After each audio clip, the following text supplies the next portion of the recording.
Mae llawer o fathematig yn y fideo hwn. Rwyf wedi ceisio darparu dull lle mae angen i chi rhoi'r rhifau cywir yn y gyfrifiannell. Bydd hyn o gymorth yn y dyfodol, yn enwedig yn y pwnc ffiseg.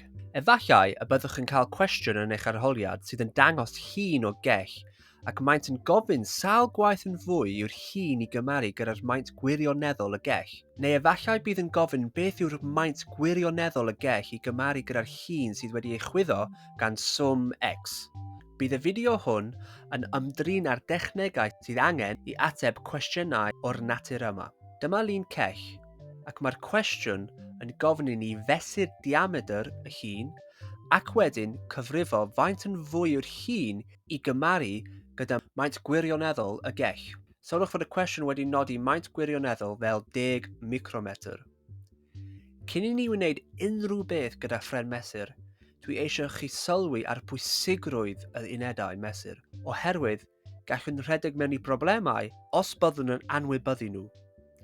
Enghraifft, os yw llygoden fawr yn 0.3 metr a siarc yn 300 centimetr ac wedyn rhannu 300 gyda 0.3 a chael ateb o 1,000, mae hyn yn golygu mae'r siarc yn 1,000 o weithiau'n hirach na'r llygoden fawr. Byddai 1,000 o lygod mawr mewn llinell 297 metr yn rhy hir. Yn bersonol, rwyf bob amser yn newid yr unedau i mewn i fetrau. Cofiwch mae senti yn meddwl lluosi a 10 i'r negatif 2. Gyda'r enghraifft gyda'r llygoden fawr a'r siarc, byddaf yn newid y 300 cm i 300 lluosi gyda 10 i'r negatif 2 metr. Dwi'n gwybod mae'n hawdd newid 300 cm i mewn i 2 metr, ond mae'n dechneg bwysig i ddod i arfer gyda. Does dim rhaid i newid hyd y llygoden fawr. Mae hyn yn aros fel 0.3 metr. Felly nawr ni yn rhannu 300, lluosi ar 10 yn negatif 2, gyda 0.3 i gael ateb o 10. Felly mae'r siarc yn 10 gwaith hirach na'r llygoden fawr. Peidiwch â phoeni os rydych ddim yn siŵr pryd mae'n rhaid rhannu neu luosi. Dwi efo tric i helpu hwyrach yn y fideo.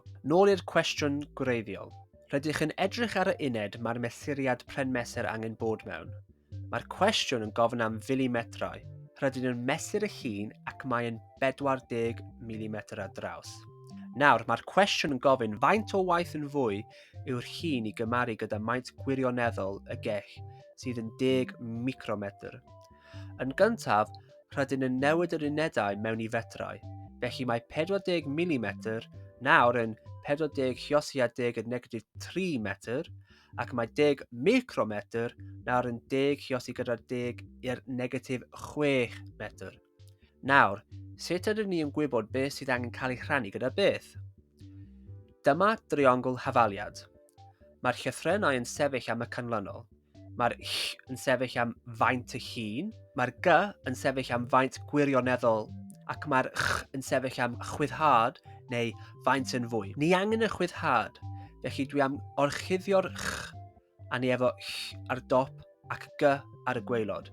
Felly mae maint y llun yn mynd yn le'r rhifiadur ar dop, ac mae'r maint gwirioneddol yn mynd yn le'r enwadur ar gwaelod. Felly, maint y llun rhannu gyda maint gwirioneddol sef 40 lluosi ar 10 i'r negatif 3, rhannu gyda 10 lluosi gyda 10 i'r negatif 6, sydd yn dod i 4,000. Felly mae'r llun yn 4,000 gwaith yn fwy na'r maint gwirioneddol. Cwestiwn arall. Mae'r cwestiwn yn rhoi llun o gell i ni a maint gwirioneddol y gell. Mae'n gofyn i ni fesur y llun mewn milimetrau a chyfrifo faint yn fwy yw'r llun i gymaru ar faint gwirioneddol y gell pan mae maint gwirioneddol y gell yn 50 micrometrau. Rydyn yn mesur y llun gyda phren mesur eto ac mae'n dod i 50 mm. Nesaf, ni yn newid yr unedau i gyd fel maent nhw yn fetrau. Felly 50 mm yw 50 lluosi 10 i'r negatif 3, ac mae 50 micrometr yn 50 lluosi 10 i'r negatif 6. Wedyn, ni yn defnyddio'n triongl hafaliad a gorchuddio'r ch, felly maint y llun rhannu gyda maint gwirioneddol, sef 50 lluosi 10 i'r negatif 3, rhannu gyda 50 i'r negatif 6, i gael ateb o 1,000. Felly mae'r llun 1,000 o weithiau'n fwy na'r gell gwirioneddol. Nawr, ni efo llun o bibell waed. Ni angen mesur diamedr y llun gyda phren mesur. Ond tro yma, maent nhw yn dweud bod diamedr y llun yn 20 gwaith yn fwy na'r maint gwirioneddol y bibell waed. Felly, mae'n gofyn i ni gyfrifo beth yw diamedr gwirioneddol y bibell waed. Rydyn eto mesur y llun gyda phren mesur, ac mae'n dod i ddiamedr o 40 mm. Ni angen newid yr uned mewn i fetrau, achos mae hyn yn arferiad da. Felly 40 mm yw 40 - -3 Nawr, wrth ddefnyddio'r triongl hafaliad, mae angen i ni gorchuddio G. Mae hyn yn gadael ni gyda ll rhannu gyda ch, sef diamedr y llun rhannu gyda chwyddhad o 20. Felly, 40 - -3 rhannu gyda 20 i roi ateb o 2 - -3 metr. Mae hyn yn gallu cael ei ysgrifennu fel 0.002 metr. Os rydych yn cael anhawster gyda newid unedau, peidiwch â phoeni. Bydd fideo ar sgiliau rhyfedd yn y dyfodol.